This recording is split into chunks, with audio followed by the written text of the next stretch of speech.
saudara-saudariku, bagian Alkitab yang tadi kita baca, Majelis Nobe memberi tema kehadiran Tuhan membawa perayaan dan kegembiraan. Kehadiran Tuhan membawa perayaan dan kegembiraan. Saya tadi pagi keluar dari rumah tepat jam 7.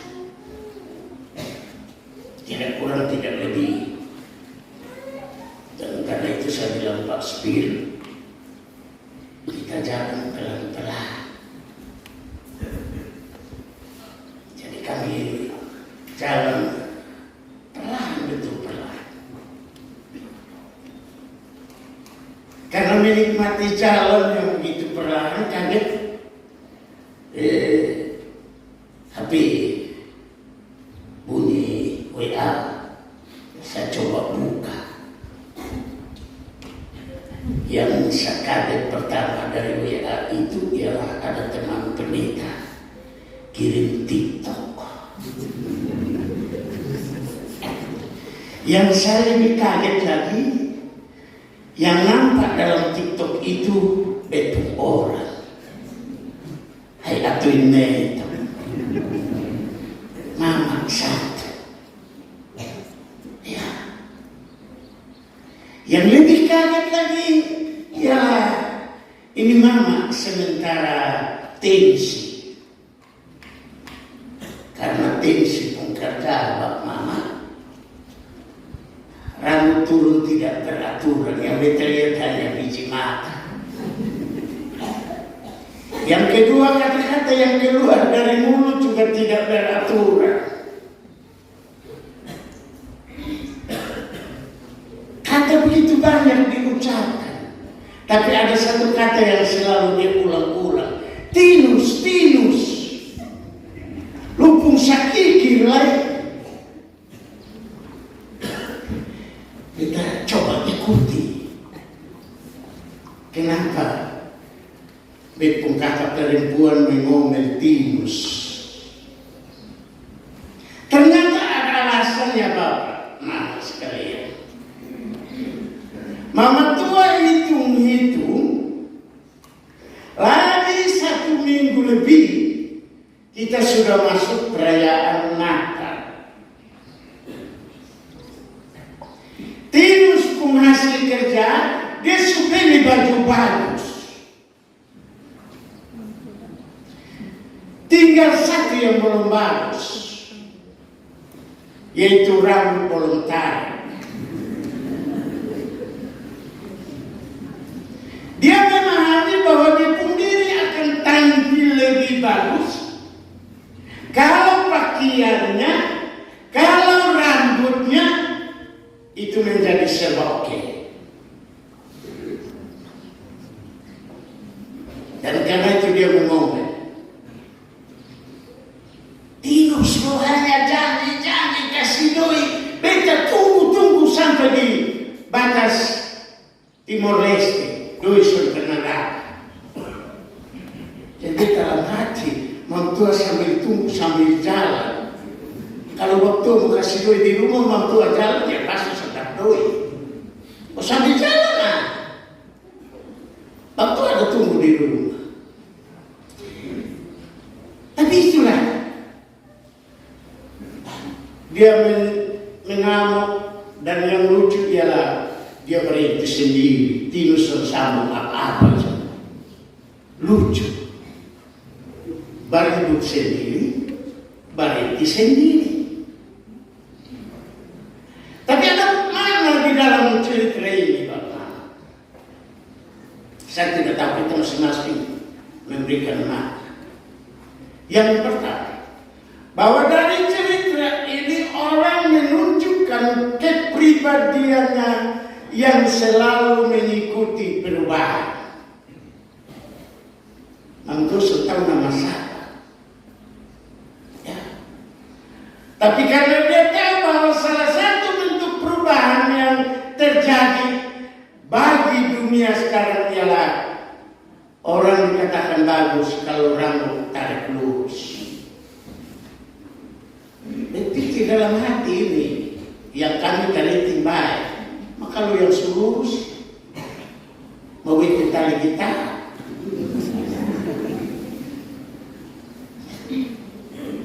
Orang sementara berusaha membuat dirinya serupa dengan dunia ini.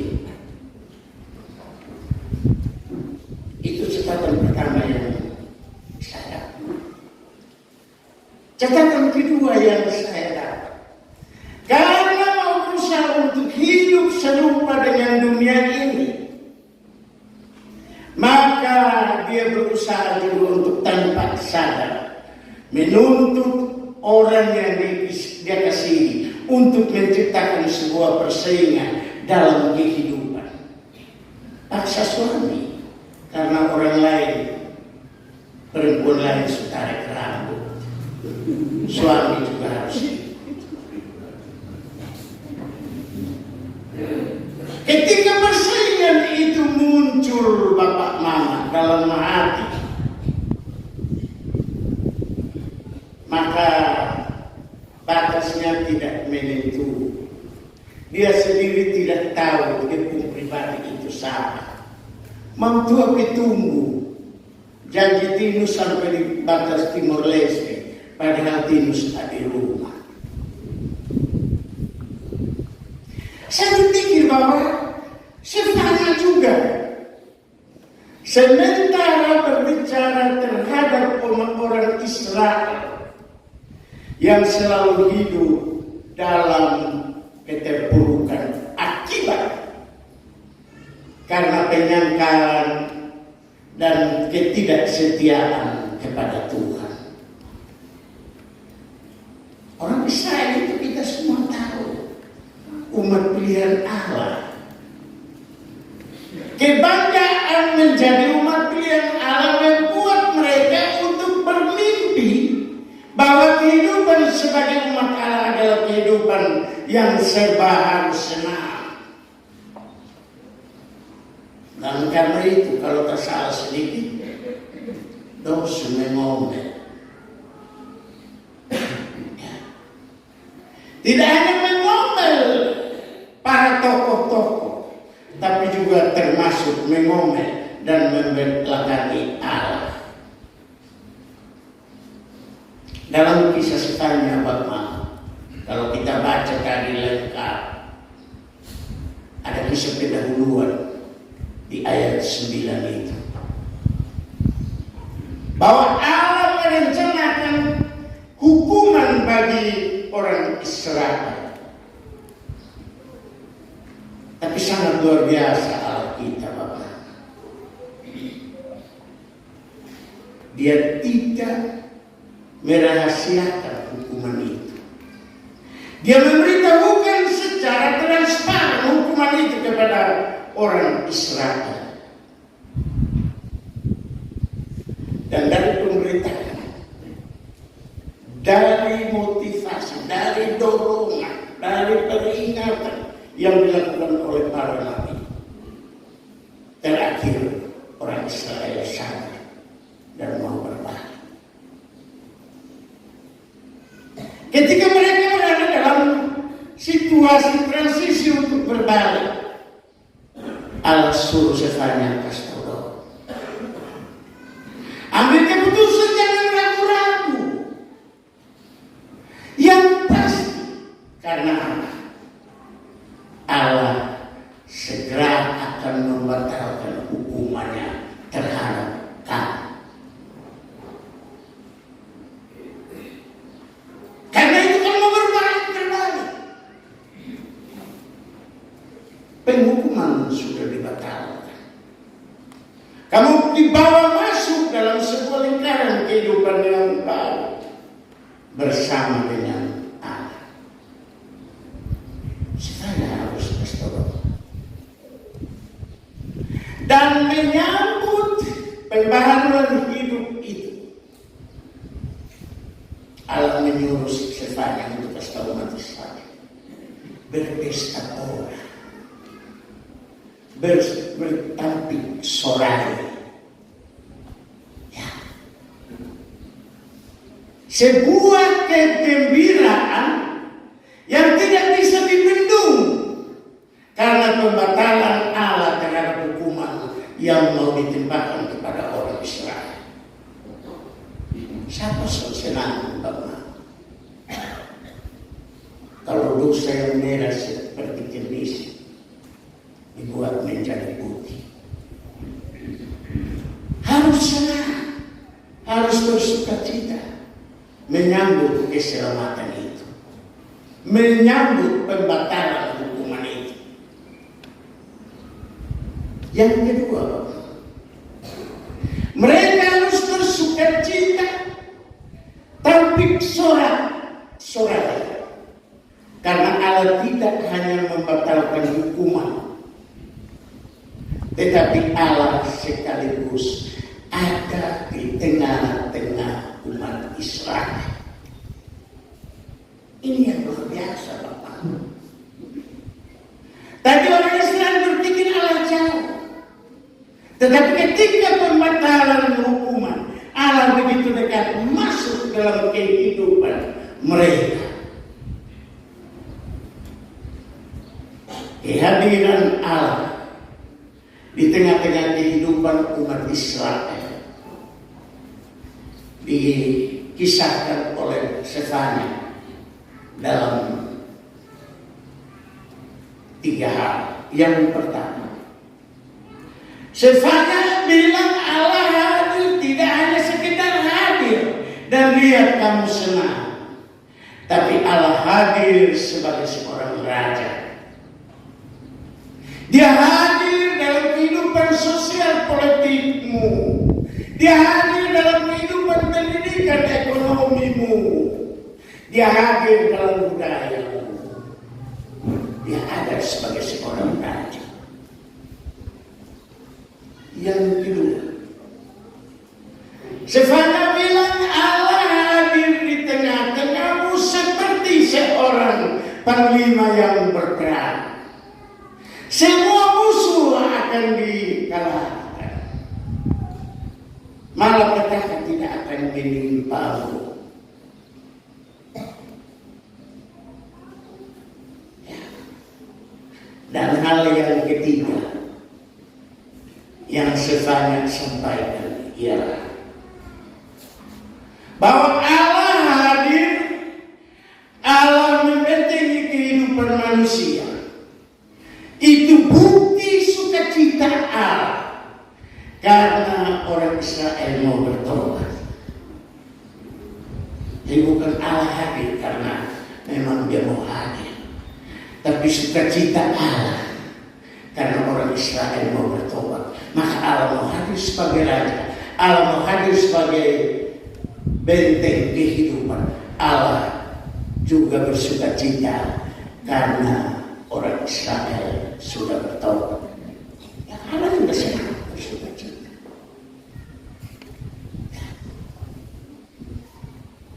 Bapak Ibu, saudara-saudariku yang dikasihi oleh kasih Tuhan Yesus Kristus, saya pikir itu konteks orang Israel dan Sefanya. Nah, sekarang mari pelan-pelan kita masuk di konteks kita sekarang. Saya kemarin di grup teman-teman pendeta, ya, hari Senin itu saya WA, teman-teman, tolong cek THR, pokok gaji hari raya punya semasa belum. Dan ingat, minggu depan segera cek pokok gaji bulan Desember. Karena teman-teman 3 tahun potong 9 tahun pertama si Roja, COVID, tahun kedua si Roja, tahun ketiga takut-takut, intang keempat sesolele, tahun keempat sesolele.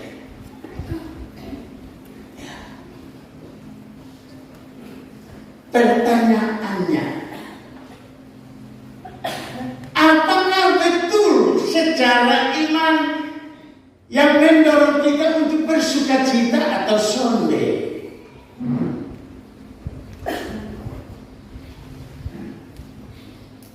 Kalau bapak mama bilang ya, terlebih mama bilang ya, beta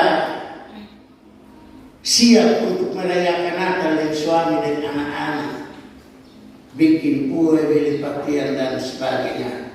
Bet mau tanya mama, ada pergi belanja, berdoa, kasih tahu Tuhan Allah, bilang ini mau pergi belanja Natal ke suami. Mama coba kasih tahu beta. Atau hanya bangun jawab?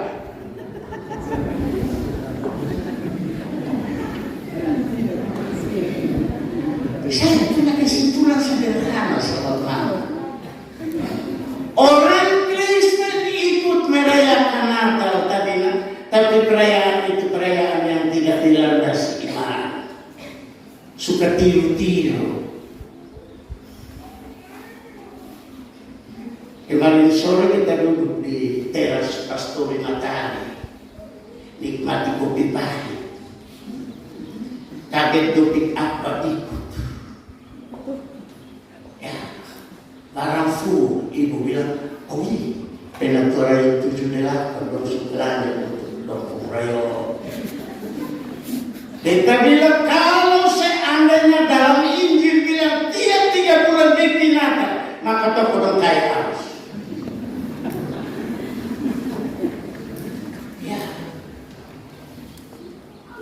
Lalu saya balik tanya ibu, esmak sulang kata mana banget? Waktu bilang 3 bulan itu, mana berarti dari plastik sampai gabus semua ada taruh di situ. Bilang mama, ini sukacita karena keselamatan itu pasti bagi kita. Untuk bilang, oh, ya itu juga tidak apa-apa. Tapi pertanyaan dan hal yang perlu kita renungkan ialah bahwa kalau orang Israel sebanyak bilang akan terjadi pembatalan hukuman, orang Kristen bukan. Orang Kristen sudah selamat. Kristus lahir, mati dan bangkit. Lalu apa yang kita buat untuk tunggu?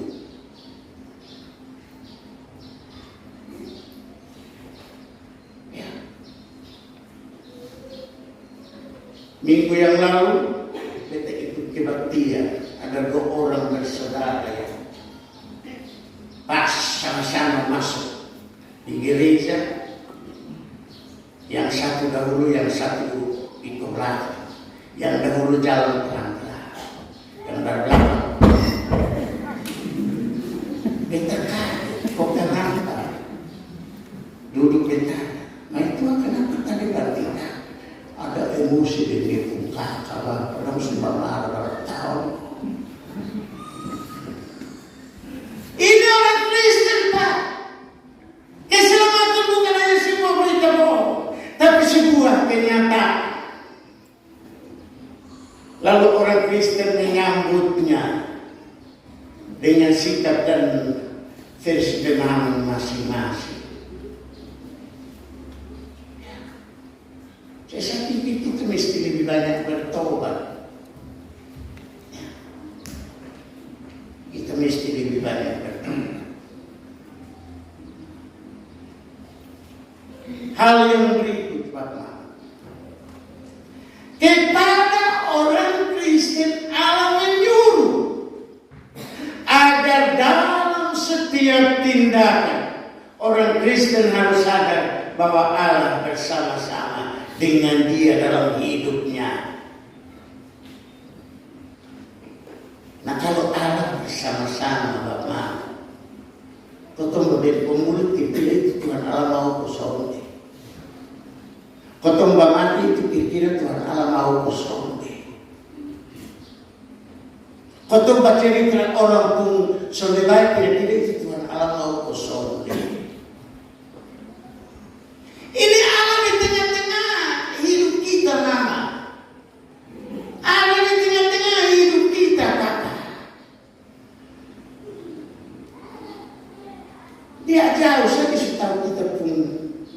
otak kita pun hati, apalagi ini dia ada bersama kita. Jadi Leo bikin mengingat-ingat itu, itu ada bersama-sama dengan kita. Hal yang ketiga bagaimana yang saya pikir kita perlu catat. Tantangan yang paling besar ialah kita hidup dalam perubahan yang terjadi. Dan karena itu istilah krisis itu bagi ketemu orang zaman sekarang itu barang yang biasa. Sebentar krisis duit, sebentar krisis penghargaan, semua krisis habis. Ya, sudah ada yang bilang sudah krisis. Kehidupan kita kemarin sampai dengan tadi pagi menceritakan bahwa kita ada dalam situasi krisis. Nah, dalam situasi seperti itu, Bapak, jangan berpikir kalau sebanyak kasta orang Israel Allah akan hadir menjadi seperti benteng tentara yang berperang. Jangan pikir jauh-jauh. Kok Allah ada di tengah sini? Betul penderitaan ini ada Allah sudah. Kenapa bersama kita mesti tahu tapalasa? Lebih bagus hidup ikut Allah pun mau. Catatan yang terakhir. Sefanya bilang kepada orang Israel bahwa pertobatan mereka menjadi berita sukacita bagi Allah. Allah ikut bahagia. Dan karena itu, yang dia mau bilang Bapak, kalau bagaimana hidup terus dalam penyesalan susah yang berkepanjangan, bagaimana juga Tuhan Allah hati saya. Betul kosong. Ya. Apa-apa aduh.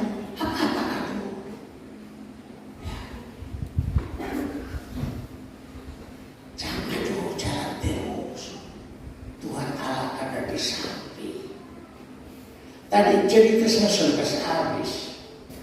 Mantu terakhir bilang begini, Tinus, mereka sudah tarik rambut, maka hari Minggu juga sudah 3 gereja.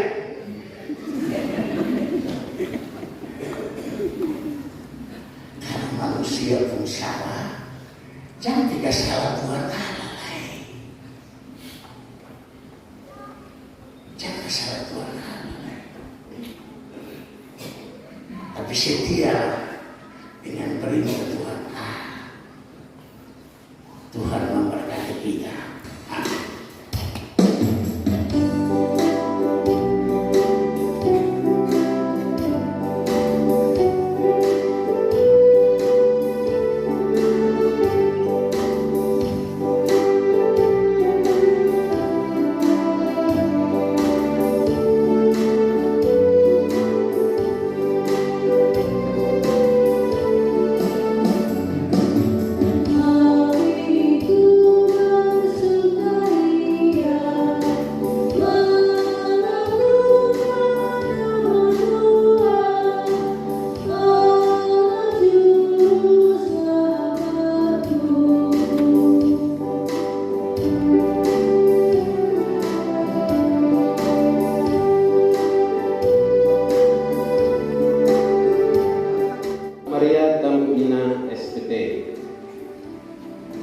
Bendahara Panitia DRN Jerry S. Alima SIP. Seksi A. Seksi acara 1. Penatua Aprike Nuban SIPOM Koordinator. 2. Pendeta Ina Doliani Ariani Naisunis Wilatiro SPH Anggota. 3. Penatua Marta Said Nunai STH Pak Anggota. 4. Penatua Yermi V. Henu, anggota. 5. Penatua Marta Moro SPD, anggota. 6. Penatua Rianis Nabako STH, anggota. 7. Saudara Victor Stetrian Selan Esket, anggota. B. Seksi Usaha Dana. 1. Pendeta Feni Irnawati Alibuli MTH, Koordinator. 2. Pendeta Fajar Alisnahan STH, anggota. 3. Pendeta Anaci E. Baluk Nahu STH, anggota. 4. Pendeta Ulfrantin Janet Dehaan MTH, anggota. 5. Pendeta Yasinta E. Nobek Waang SSI, anggota. 6. Pendeta Nini Mandira Lanisir STH, anggota. 7. Pendeta Novi SA S. Ambang Abi STH, anggota. 8. Penatua Daniel Tule, anggota. C. Seksi Humas. 1. Diaken Adipapa Mainkom SE, anggota. 2. Diaken Cornelis Yun, anggota. 3. Penatua Martin Taneo, anggota. 4. Penatua Robert Paseki, anggota. 5. Bapak William Bale, anggota.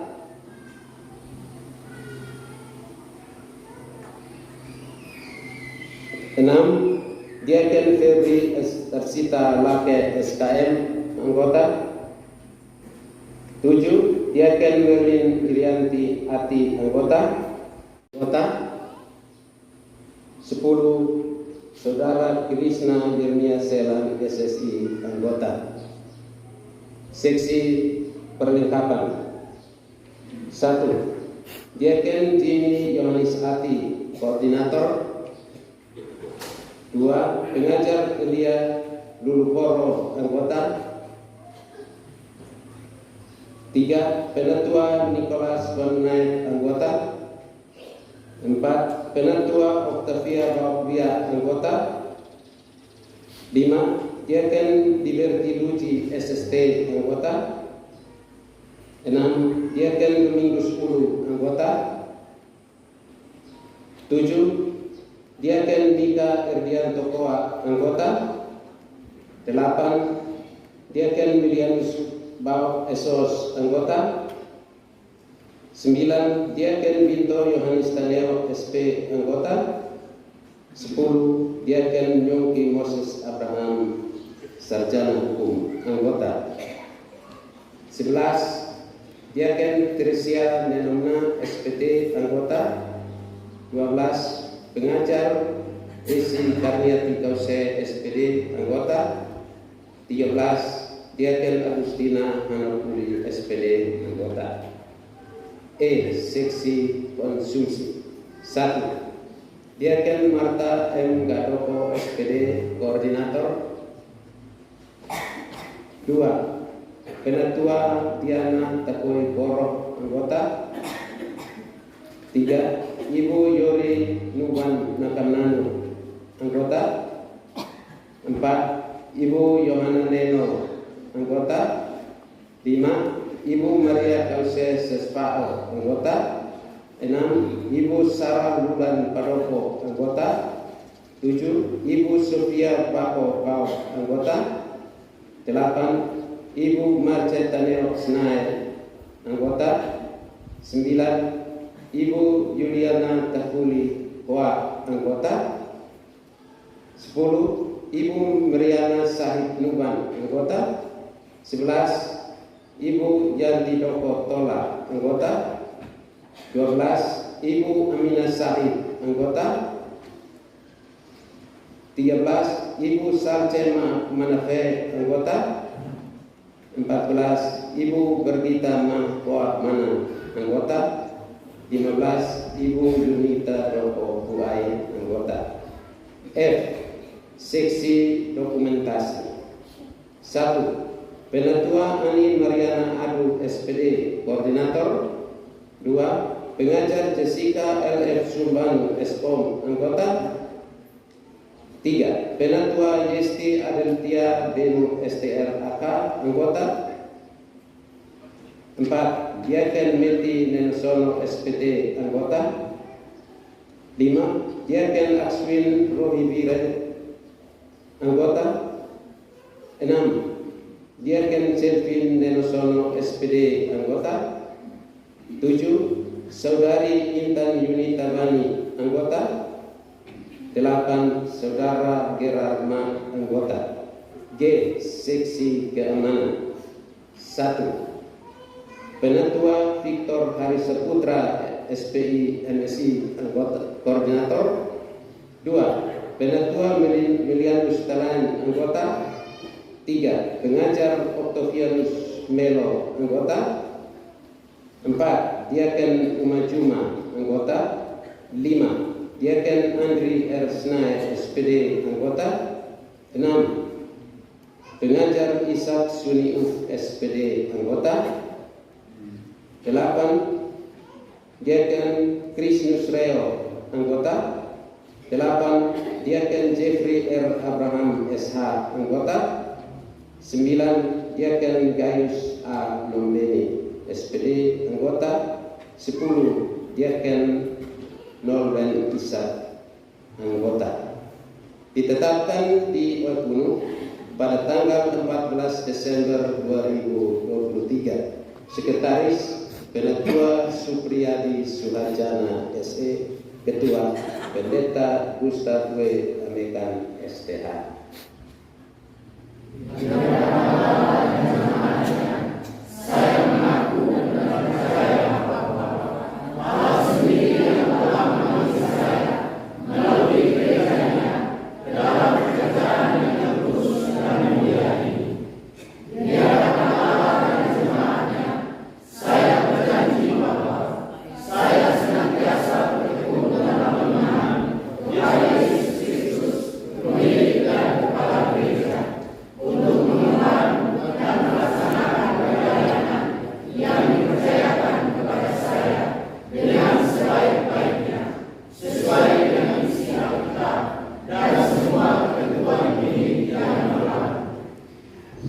Mari kita berdoa.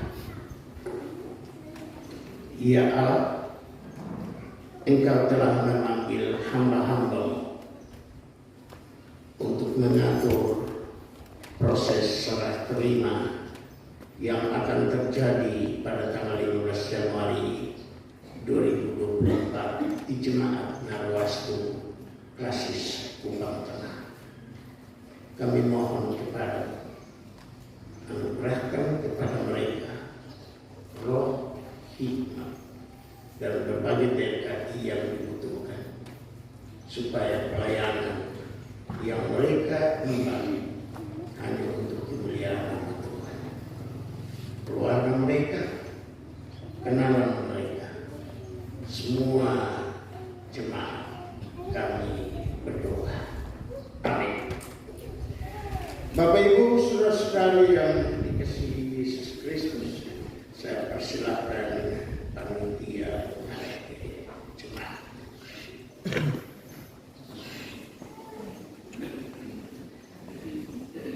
Jemaat Tuhan yang terkasih, sambutlah saudara-saudari yang telah dipilih dan ditetapkan sebagai panitia serah terima jabatan pelayanan Klasis Kupang Tengah untuk tahun pelayanan periode 2020-2023, 2024-2027 dengan penuh sukacita. Hormatilah dan dukunglah mereka serta bekerjalah bersama-sama dalam cinta kasih karena amanat yang dipercayakan Tuhan dan demi kemuliaan namanya. Saya persilahkan panitia menghadap kembali ke mimbar.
Tuhan memberkati engkau dan melindungi engkau. Tuhan menyinari engkau dengan wajah-Nya dan memberi engkau kasih karunia. Tuhan menghadapkan wajah-Nya kepada